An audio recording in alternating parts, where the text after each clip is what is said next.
जब कोई उपासक गुरुदेव को आत्मसमर्पण करता है तो ये 16 अध्यात्म की बातें उसके हृदय में जागृत होने लगती हैं। जब कोई उपासक गुरुदेव को आत्मसमर्पण कर देता है तो ये 16 अध्यात्म की बातें उसमें जागृत हो जाती है, सीखना नहीं पड़ता। अगर ये नहीं है तो आपके आत्मसमर्पण में कमी है। आपका अपनापन गुरुदेव से अलग शरीर में, शरीर संबंधियों में कहीं है नहीं, स्वभाव में ही आ जाएगा। पहला, ब्रह्मचर्य, भोग वासना का नाश अपने आप ही हो जाएगा। गृहस्थ में है तो अरुचि पूर्वक धर्म का पालन करने के लिए काम का सेवन, अरुचि पूर्वक, एक आंतरिक रहस्य है। यदि आपके अंदर भोग इच्छा नहीं है और आप गृहस्थ धर्म में हैं और ऐसी चेष्टा हुई है, वो अंदर कोई फर्क नहीं डाल पाएगी। जो कामनाएं बांध कर दुर्गति कराती हैं वो उस उपासक की नहीं हो पाएगी। जो गुरु चरणारविंद में आत्मसमर्पण किए हुए है, ये बड़ा सूक्ष्म विषय अध्यात्म का है। इच्छा का ना होना और फिर कोई क्रिया होना तो उसका कोई प्रभाव नहीं पड़ता। कोई क्रिया नहीं हुई लेकिन इच्छा है, उसका प्रभाव पड़ेगा।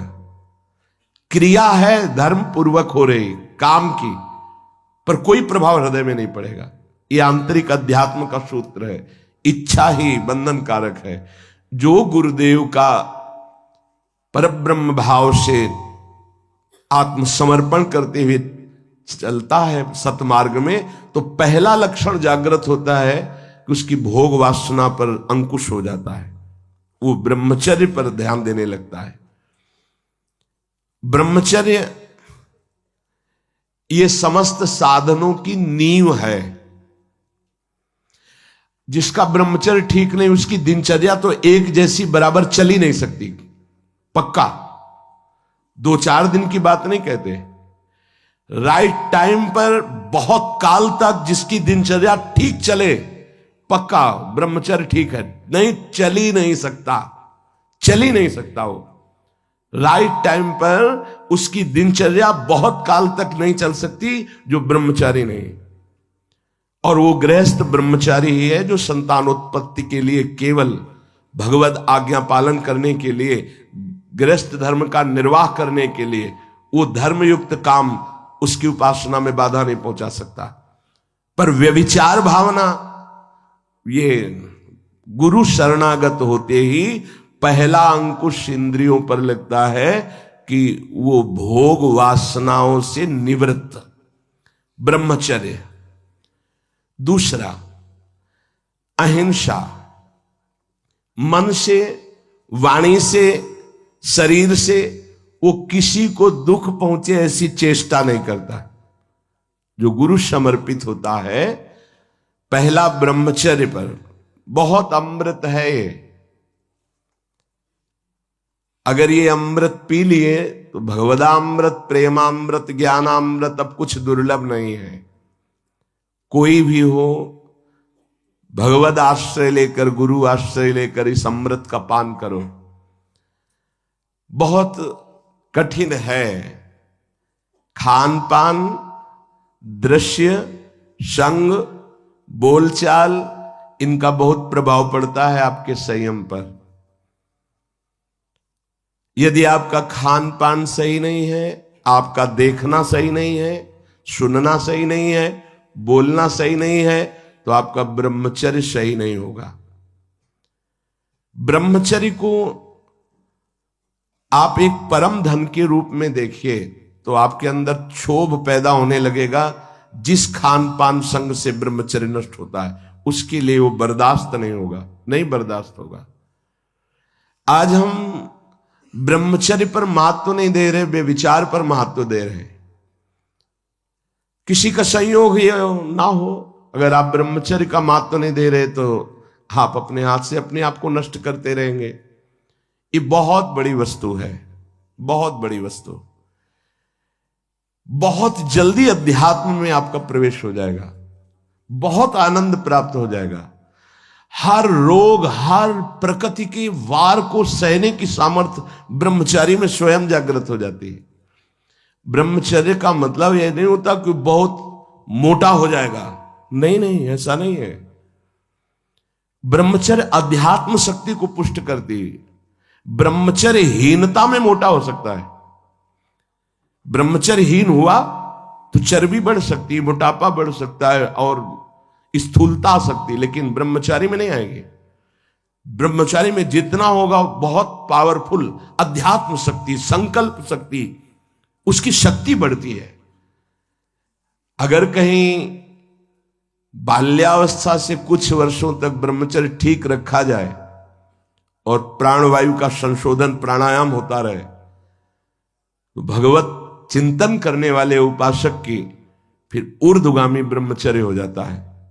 बस जहां ऊर्ध्वगामी हुआ फिर भगवत मार्ग में सहजता आ जाती है।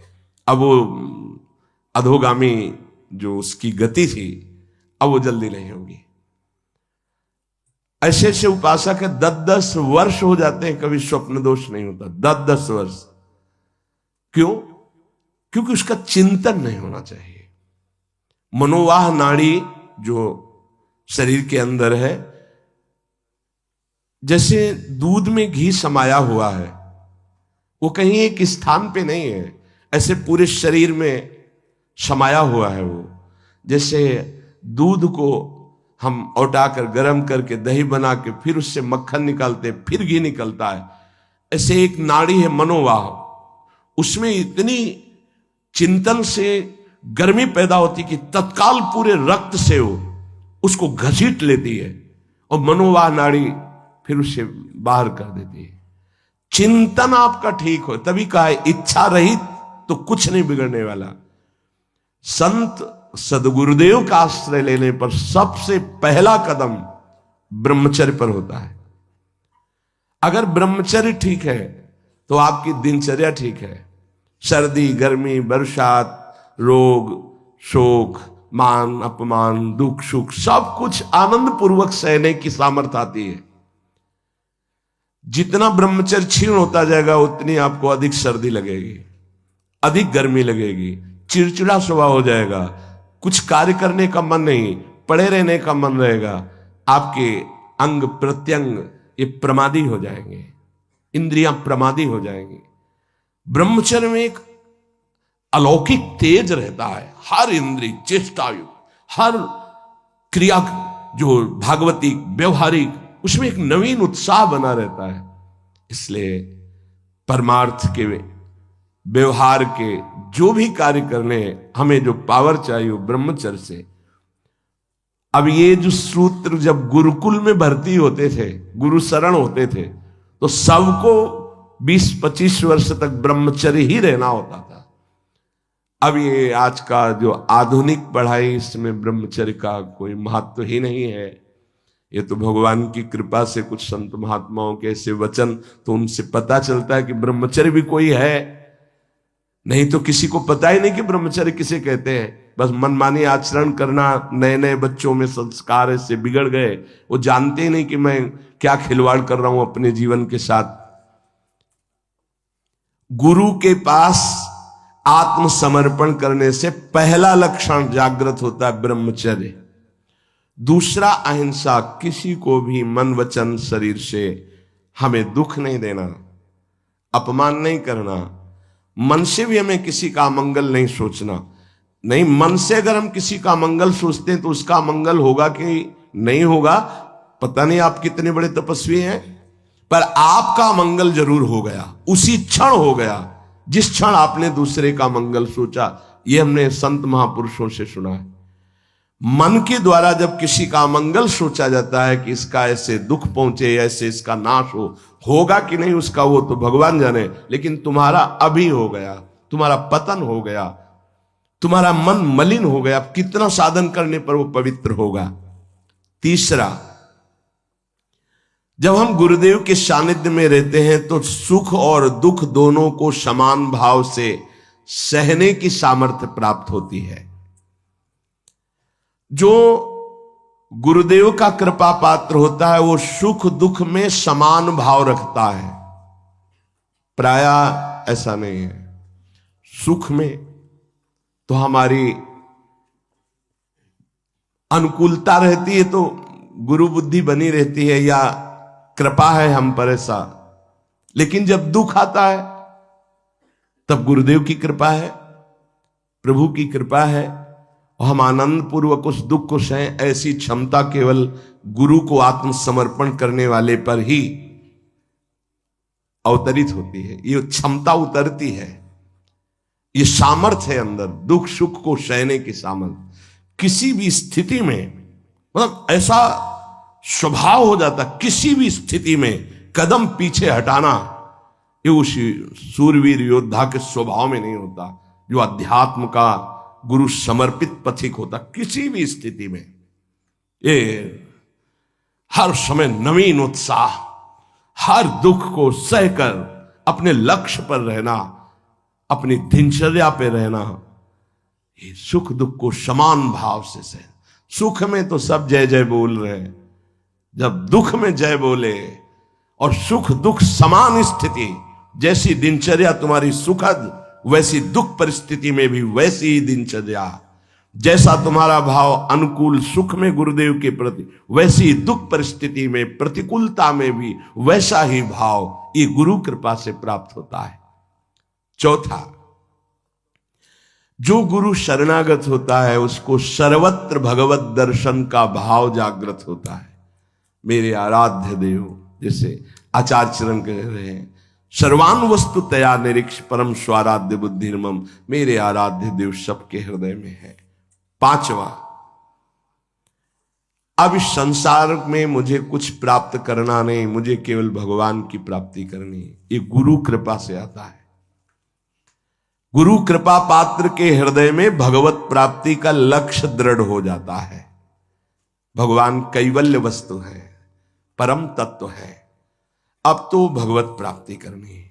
जो गुरु शरणागत है उसमें पांचवा लक्षण जागृत होता है, अब तो भगवत प्राप्ति करनी है, पक्का इस जन्म में मुझे भगवत प्राप्ति करनी है।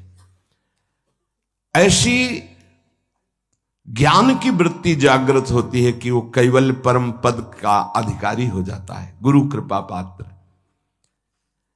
छठवां, सदैव अकेला रहने का स्वभाव होने लगता है उसका, गुरु कृपा पात्र का।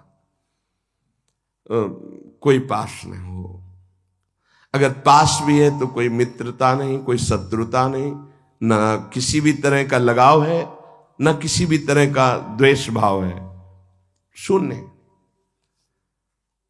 एक भी मित्र नहीं होना चाहिए संसार में, शत्रु की तो बात क्या है, एक भी मित्र नहीं होना चाहिए, सब में भगवत भाव, भगवत भाव से सब में। अपना परिचय नहीं होना चाहिए, अपना कोई दोस्त नहीं होना चाहिए, दुश्मन की तो बात ही क्या है, अजात शत्रु, दुश्मन का तो सवाल ही नहीं उठता, पर दोस्त भी नहीं होना चाहिए। अकेला चलना सीखे, अपनी कुटिया में या जहां भी रह रहे हो, जैसे पीछे भी 5-5, 7-7 संत भगवान के बीच में आसन लगाने को मिलता, अब कोई एक कमरा थोड़ी अकेले मिला है कभी। तो कभी हम पास वाले संत को जानते नहीं कि कहाँ के हैं क्या है, और कभी कोई पूछने की चेष्टा की तो उनसे कहे कि आप अध्यात्म के विषय में पूछ सकते हैं, आप व्यवहार के विषय में नहीं पूछ सकते। तो तुम्हारा बात करने का स्वभाव नहीं है क्या? नहीं। हमें पूछा गया था एक आश्रम में कि आप बोल लेते हैं कुछ, मतलब बोलना आता है आपको कि नहीं? ऐसे रहे हैं तो उस वहां लगता था कि इनकी मतलब जबान है कि नहीं है। उन्होंने पूछा आप बोलना जानते हैं कि नहीं जानते? कई महीने के बाद कहा जी बोल लेते हैं, पर क्या बोले? किसी से कोई मित्रता नहीं, वृंदावन में इतने रहे, किसी से मित्रता नहीं, किसी से शत्रुता नहीं। जैसे वो जंगल में एकांत रहता है ऐसे समाज में एकांत रहता है। गुरु कृपा पात्र ये स्वभाव में लाइए असंगता। एकश्चरण रहस्चित्त मनंत से एक दृष्टि हो जाती है। लाखों चेहरों को देखने के बाद भी एक भी इस कैमरे में छवि नहीं आएगी एक भी। अगर एकांत में बैठने पर किसी की याद आ रही तो तुम्हारा साधन बाधित हो रहा है। कैमरा खुला क्यों रखा? जैसे कैमरा खुला है, ऑफ कर दो इसे तो लोगों की नजर में आएगा कि कैमरा लगा है लेकिन ऑफ है। ऐसे होता है कैमरा ऑफ। अंदर से एकमात्र अपने लक्ष्य में, और लाखों लोगों को देख लिया, एक भी छवि नहीं आई। चाहे वो जंगल में रहे या एकांत, वो असंग रहता है। गुरु कृपा पात्र, मृदु व्यवहार, किसी से मित्रता नहीं, किसी से शत्रुता नहीं। ये देख लो, अगर इसी जन्म में भगवदानंद का अनुभव करना है तो बहुत जरूरी ये सूत्र है जो पूज्य बाबा कह रहे हैं। 7वां, अपरिग्रह। उसका संचय करने का स्वभाव नहीं, संचय करने के स्वभाव से वो रहित हो जाता है। जब जो आवश्यकता होगी प्रभु दे देंगे, संचय क्या करना है। और आप दें या ना दें हमारी चिंता नहीं। वो कह रहे योगक्षेमम वहाम्यहम्, वो खुद देखें। हमारे जीवन का लक्ष्य उनकी आज्ञा का पालन करना। अब इस जीवन का भार उनके ऊपर है। कोई कह सकता है गृहस्थी में ऐसा कैसे? गृहस्थी में जिसने कर दिया, महान संत चरित्र लिखे हुए हैं, पढ़ के देख लो। बेटी के यहां भात भरने जा रहे हैं तो ठाकुर जी भर रहे हैं। बेटे का ब्याह है तो ठाकुर जी चल रहे हैं साफा बांधे, कोई जान नहीं पा रहा कि ठाकुर जी है। भार आपको, हमारा कर्तव्य आपका चिंतन और आपकी आज्ञा का पालन। आप सब देखें, बहुत अच्छे से संभाल लेते हैं। अखिल कोटि ब्रह्मांड नायक है। और विरक्त को एकदम आकाश छोड़ती। ये बहुत अमृतमयी वृत्ति है, माधुकरी वृत्ति से भी श्रेष्ठ आकाश वृत्ति। आप जो हमारे सामने भेजेंगे वही पाएंगे, अन्यथा नहीं। ऐसे भी नहीं। एक है माधुकरी वृत्ति और एक ये है आकाश वृत्ति। मतलब भगवत विधान से आएगा जो आएगा। जैसे अपने लोग सब हैं आकाश वृत्ति में है, अब प्रभु की इच्छा से है तो आज वो ऐसा पवा दे रहे हैं। उनकी इच्छा है आज ऐसा, और जब उनकी इच्छा ना हो तो सब बैठ करके चरणामृत लेके राधा नाम कीर्तन करें। उन्हीं की व्यवस्था से है, किसी से किसी का यहाँ ऐसा नहीं है कि अमुक के द्वारा नहीं। हमारे प्रियालाल से प्रेरित होकर कोई जैसे तो चल रहा है, हमारा किसी व्यक्ति से नहीं चल रहा, प्रियालाल से चल रहा। तो प्रियालाल जब जहां से जैसे आते हैं, जिस रूप में जो देते हैं उसी से व्यवस्था। आकाश वृत्ति तब मानी जाएगी आकाश वृत्ति जब किसी को संकेत भी न किया जाए कि ऐसा, थोड़ा संकेत भी नहीं। और इस बात के लिए बहुत कड़ाई से यहां है कि अगर कभी किसी को कोई संकेत करते मिल जाए तो ये समझ लेना कि वो हमारे सिद्धांत के विपरीत अपराध कर रहा है, और वो जरूर हमें सूचना दी जाए। संकेत भी नहीं कि आज आप संतों को भोजन करा दीजिए, संकेत भी नहीं। हाँ, कोई प्रार्थना करता है, ठीक भाई, आप जो दे देते हैं उसी से हम संतों को पवा देते हैं। अगर 1 रुपया आता है तो 1 रुपये में भी भंडारा हो जाएगा। 1 रुपये का नमक ले आओ, दाल में डाल दो, सब संतों को पवाने हो जाएगा। हमारा भगवत विधान से चले।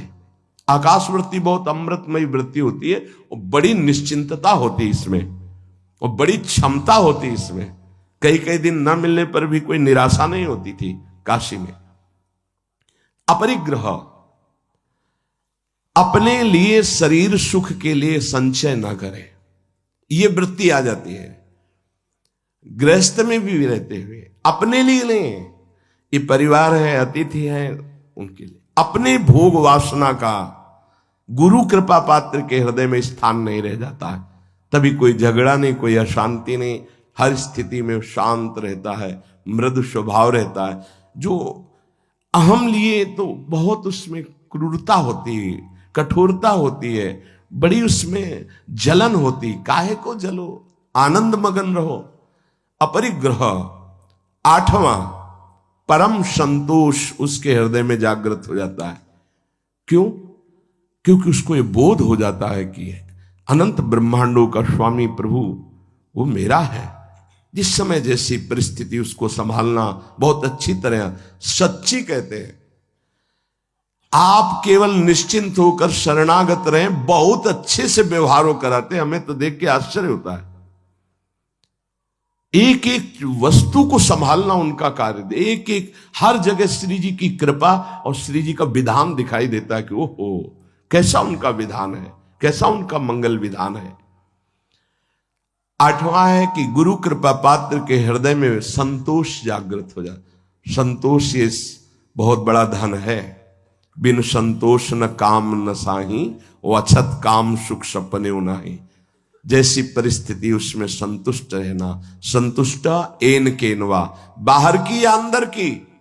संतोष का मतलब केवल बाहर से नहीं है, अंदर भी विक्षिप्त है तो आनंद है, शांत है तो आनंद है। कोई जान न पावे कि आप विक्षिप्त है, हृदय आपका या शांत है।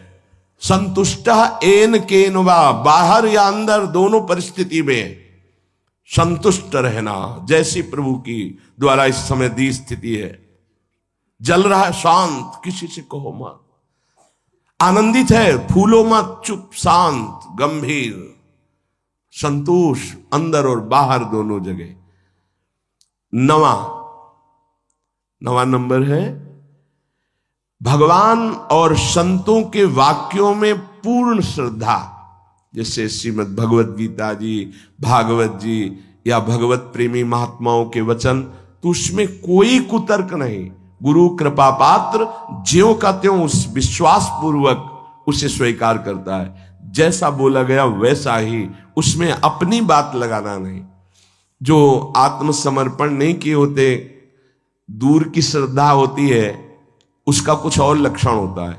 जितना बोला गया उतना वो पहले अपने अनुकूल निकालते हैं उसमें से, कि ऐसे भी तो हो सकता है, ऐसा थोड़ी होता है, ऐसा होता, और फिर अनुकूल बातों स्वीकार करते हैं।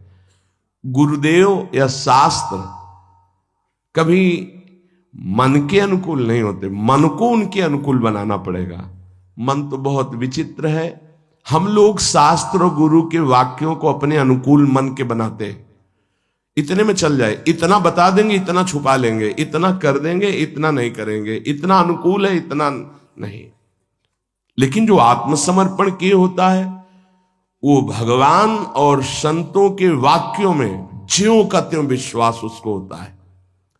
10वां, वो नींद पर विजय प्राप्त कर लेता है। ये बहुत समय को बर्बाद करने वाली निद्रा होती है। बहुत से ऐसे साधक हैं जो इससे बहुत परेशान हैं। अगर आपका नियम पक्का हो जाए तो आप इस पर विजय प्राप्त कर लेंगे। बाल्यावस्था में जो साधन काल में बहुत परेशान करती है। नहीं, माला चल रहा है, जैसे गायत्री अनुष्ठान था तो हमने खुद देखा है।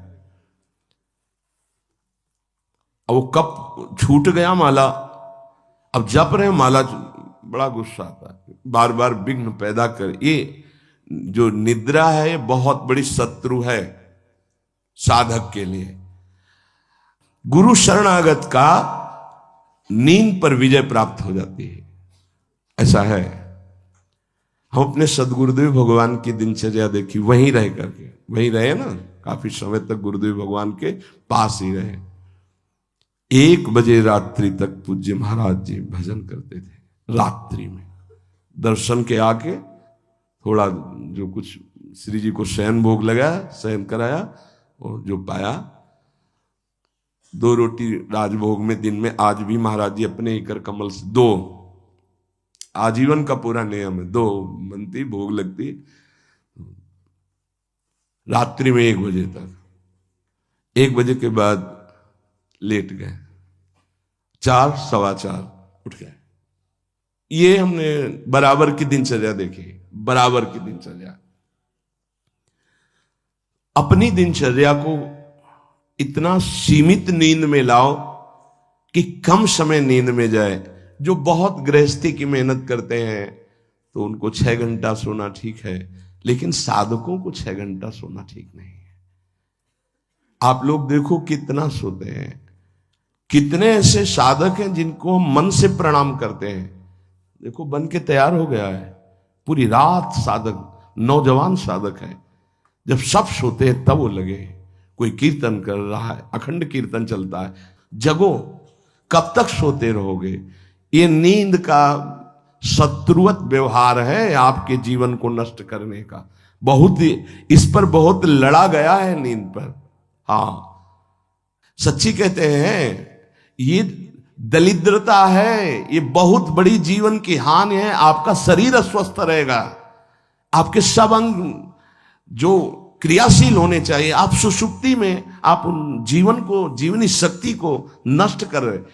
थोड़ा सा युक्ताहार विहार से थोड़ा सा नींद ले लो, जरूरी है। 3 घंटे ले लो, 4 घंटे ले लो, ये पड़े रहना बहुत दरिद्रता है। ये नींद जो है ये हमें भगवत प्राप्ति में बड़ी बाधा पहुंचाती है, तमोगुण का लक्षण है, इसमें उठना चाहिए। 11वां है, जो गुरु कृपा पात्र है उसके हृदय में 3 दंड प्रकाशित हो जाते हैं। 3 दंड, मनोदंड, वागदंड और कर्मदंड, ये प्रकाशित हो जाते हैं। मनोदंड, उसकी ताकत नहीं मन की कि कुछ विपरीत सोचवा सके। वागदंड, वाणी की ताकत नहीं कि कुछ बुलवा सके गलत। और कर्मदंड, शरीर की ताकत नहीं कि कुछ गलत करवा सके। ये 3 दंड उसके अंदर प्रकट हो जाते हैं। और आप प्राय देखते हैं काशी के संन्यास मार्ग में जो दंड दिया जाता है उन्हें त्रिदंडी स्वामी कहा जाता है। एकादश स्कंद में भागवत में लिखा है, यही मन का निसंकल्प होना दंड, वाणी का मौन होना दंड, और कर्म का न्यास कर देना, त्याग कर देना। अगर ये 3 दंड है तो त्रिदंड लेना सार्थक हुआ। तो यहां करें, गुरु कृपा पात्र के अंदर 3 दंड जागृत हो जाते हैं। मनोदंड, मन की ताकत नहीं कि आज्ञा के विपरीत चल सके। वागदंड, वाणी की ताकत नहीं कि फजूल की वार्ता, बेकार की वार्ता, गलत अश्लील भाषण या ऐसा प्रपंच वार्ता, ग्राम्य कथा, निंदा स्तुति, ये सब नहीं। वागदंड। कर्मदंड, शास्त्र विरुद्ध आचरण उससे हो ही नहीं सकते, भूल न दे कुमारक पाऊं। 12वां, गुरु कृपा पात्र के ध्यान में आराध्य देव झलकते हैं, झलकने लगते हैं। ये गुरु कृपा से ही होता है। आराध्य देव उसके ध्यान में, जैसे हम आंख खुले हुए तो ऐसे आंख खुली हो तो आपके भाव में वो विराजमान है। वहां ये ध्यान नहीं करना कि आंख मूंद कर कैसे चरणारविंद, ऐसे खुली आंख में सांवले चरणारविंद, गोरे चरणारविंद, उनका पीतांबर नीलांबर पूरा गुरु कृपा से हो हर समय भाव देह में। अगर अंदर से देहाभिमान, देह धर्म, तो फिर ये नहीं आएगा। और जब अंदर से अपने भाव में, तो भावोत्सवेन भजताम रस काम धेनुम, चाहे आंख खुली हो, चाहे बंद हो, चाहे बहिर्मुख हो, चाहे अंतर्मुख हो, उसमें कोई फर्क नहीं पड़ता। गुरु कृपा पात्र में प्रभु का, आराध्य देव का, उनका ध्यान बसर वही रूप छके घूमत रहे, तन को तनिक न भान। हर समय रूप विराजमान हो जाता गुरु कृपा पात्र में। 13वां, प्रभु की चर्चा सुनने में, प्रभु का नाम कीर्तन सुनने में उसकी आसक्ति हो जाती है।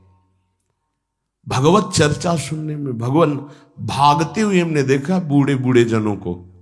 ये वृंदावन धाम है, भागते हुए कि हम 1 मिनट अगर लेट हो गए, एक शब्द भी छूट गया तो हमारा आज का दिन हम अमंगल मानेंगे कि एक शब्द छूट गया। सत्संग में क्या सुना वो पकड़ नहीं होती। पकड़ो, सत्संग को पकड़ो। जो गुरु कृपा पात्र होता है उसकी श्रवणेन्द्री आसक्ति पूर्वक चर्चा सुनती, सत्संग की, भगवत चर्चा, नाम कीर्तन। और 14, स्त्री, पुत्र, घर, संपत्ति, इन सब से उसका राग खत्म हो जाता है गुरु कृपा पात्र का। नरसिंह मेहता जी का जब पुत्र पधारा तो करताल लेकर नाच रहे हैं, श्रीवास जी के घर में जब पुत्र पधारा तब कीर्तन में उन्मत्त हो रहे, क्योंकि मेरा नहीं प्रभु का था, इतने दिनों के लिए आया था, अब वो चला गया। उसका राग नहीं रहता। गुरु कृपा पात्र का स्त्री पुत्र ग्रह एवं संपत्ति पे राग नहीं रहता। तो जो विरक्त है उनका राग न शरीर में होना चाहिए और न किसी वस्तु स्थान पे होना चाहिए। सच्ची मानी, कहीं किंचन मात्र अपनापन नहीं होना चाहिए। बस श्री जी का इधर, श्री जी का इधर, कहीं भी अपनापन नहीं होना चाहिए। जहां अपनापन होगा वहीं आ जाओगे। अपनापन केवल लाडली लाल से हो और जैसे वो रखे उनका विधान। अपनापन अंदर वाला कहीं नहीं होना चाहिए। ये गुरु कृपा पात्र में ये अपनापन सुरक्षित आराध्य देव में लगता है। इसीलिए स्त्री पुत्र ग्रह संपत्ति मकान इनमें उनकी आसक्ति नहीं होती जो गुरु कृपा पात्र जन होते हैं। 15वां, भक्तों से कैसे प्रेम किया जाता है, ये भाव आ जाता है। भक्तों से कैसे प्रेम किया जाता है, भगवान से भी बढ़कर जिनके अंदर भक्तों के प्रति भाव आ गया, धन्याति धन्य हो गए। भगवान स्वयं कह रहे मोते अधिक संत कर ले। ओहो, आज तो मेरे भगवान के पार्षद प्रेमी जनों के दर्शन, अहो वास्तविक आनंद की प्राप्ति होती है। जब भगवत अनुरागी संतों का सानिध्य मिलता है तो दिन भर एक फूलन होती है। जिस दिन एकांतिक में कोई संत नहीं आता उस दिन हमारा मन निराश हो जाता है प्रगट में कि आज अधूरा एकांतिक रहा, संत भगवान नहीं पधारे। और जिस दिन संत भगवान के वैसे कृपा होती, चाहे एक दो संत भगवान आए पर दर्शन हो जाते हैं, पर बाई चांस कभी अगर दर्शन ना हुए तो हृदय जलता है। ये हमारा ठीक है उपदेश सत्संग सब, लेकिन संत दर्शन, संत भगवान कृपा करके पधारे, ये जीवन की हमारी उपलब्धि है। जो प्रभु मोहि अनुग्रह कीन्हा तो तुम आई दरस हठ दीना। अपनी तरफ से आकर जब दर्शन देते हैं तो मन नाच पड़ता है, मेरे प्रभु मेरी लाडली लाल की कृपा ना होती तो संत दर्शन कैसे देते आकर। भक्त जनों से प्रेम, भक्त जनों का आदर, भक्त जनों के प्रति भाव, ये गुरु कृपा से आता है। गुरु सोई जो साधु सेवावे और साधु सोई जो विषय छुड़ावे, हरिराम व्यास जी ने कहा। और 16वां, चराचर जगत के प्रति सेवक भाव अपना प्रकट हो जाना। जैसे गोस्वामी जी, सी राम मैं सब जग जानी, करो प्रणाम जोरी जुग पानी। पूरा जगत हमारे प्रिया प्रीतम का स्वरूप है। सब जगत के जितने भी चराचर हैं इन सबका मैं सेवक हूं। ये आखिरी गुरु कृपा पात्र में लक्षण प्रकट होता है, चराचर जगत का सेवक। ये बहुत बड़ी बात है। चराचर जगत का सेवक सिर्फ श्री भगवान ही होते हैं, या श्री भगवत भाव को प्राप्त हुआ वो महापुरुष होता है। सो अनन्य गति जाके असमति न टरे हनुमंत, मैं सेवक सचराचर रूप स्वामी भगवंत। ये बहुत अंतिम विश्राम स्थिति, चराचर जगत मेरे आराध्य का रूप है और मैं सबका सेवक हूं। ये गुरु कृपा पात्र में आता है। नहीं तो सबका स्वामी बनने में सुख मन को है, सेवक बनने में नहीं है। वो वास्तविक परमानंद की बाढ़ सेवक बनने में ही आएगी। पर सेवक वही है जो सुख की चाह छोड़ दे। सेवक सुख चाह मान भिखारी, व्यसनी धन शुभ गति व्यभिचारी। सेवक तो स्वामी को सुख पहुंचाने में ही आनंदित रहता है, उसको सुख वांछा होती नहीं, वही सेवक है।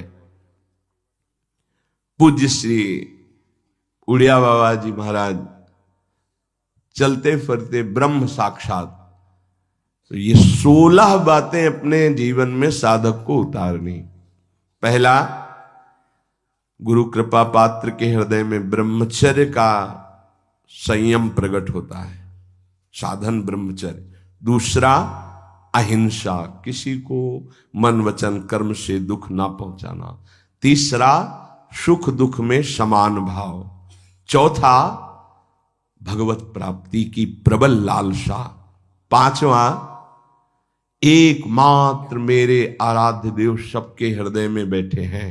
छठवां, चाहे जंगल में हो या सभा में असंग रहे, एकांत भाव अंदर रखे, सब में भगवत भाव, ना किसी से मित्रता ना किसी से शत्रुता। सातवां, अपरिग्रह, अपने लिए कुछ ना चाहे ना संग्रह करे, हमारा जीवन प्रभु के हवाले है, गुरुदेव के हवाले है। आठवां, संतोष रूपी परम धन उस उपासक के हृदय में जागृत हो जाता है। नवां, भगवान और संतों के वचनों में दृढ़ विश्वास हो जाता है। दसवां, वो निद्रा का त्यागी होता है। 11वां, मनोदंड, वागदंड, कर्मदंड, ये 3 दंड उसके हृदय में प्रकाशित हो जाते हैं, सामर्थ्य है ये। 12वां, अपने आराध्य देव का ध्यान हर समय गुरु कृपा से उसके भाव में बना रहता है। 13वां, वो भगवान की चर्चा और नाम कीर्तन सुनने में बहुत आसक्ति रखता है। ये हनुमान जी के लिए आया है, जहां कोई नाम कीर्तन करने लगे, जहां कथा होने लगे, तो महाराज वहां आंसू प्रवाह करते हुए बैठे रहते हैं। यत्र यत्र रघुनाथ कीर्तनम तत्र तत्र कृतमस्तकांजलिम वाष्पवारि परिपूर्ण लोचनम मारुतिम नमत राक्षसांतकम। हनुमान जी महाराज आंसू बहाते हुए कथा सुनते हैं, नाम कीर्तन सुनते हैं। भक्त में ये आसक्ति होती, जहां कहीं भगवत चर्चा, जहां कहीं नाम कीर्तन, पूरी एकाग्रता से श्रवणेन्द्रिय से सुनना। 14, स्त्री पुत्र गृह संपत्ति मकान आदि की आसक्ति का त्याग गुरु कृपा से। 15वां, भगवत प्रेमी भक्तों से कैसे हमारा व्यवहार होना चाहिए। 16वां, संपूर्ण चराचर जगत का मैं सेवक हूं और मेरे सब स्वामी हैं। इतनी दैन्यता, संपूर्ण चराचर जगत हमारा स्वामी है और हम सेवक हैं। ये 16 लक्षण शरणागत के हृदय में जागृत हो जाते हैं। अपने को बार बार इनका चिंतन करके अपने में जागृत करना है। जब ये लक्षण अंदर आ जाएंगे तो पूर्ण परमार्थी हो गया और वस्तु हृदय में है, आनंद की बाढ़ हृदय में है। ये सब लाने के लिए एक बात पकड़ लो, मन लगे ना लगे, श्रद्धा हो या ना हो, नाम जप करते रहो, ये सब आ जाएंगे। राधा राधा राधा राधा निरंतर नाम जप करो तो जितने भागवतिक सद्गुण बताए गए हैं इस सब हृदय में अपने आप जागृत हो जाएंगे। श्री राधा वल्लभ लाल की।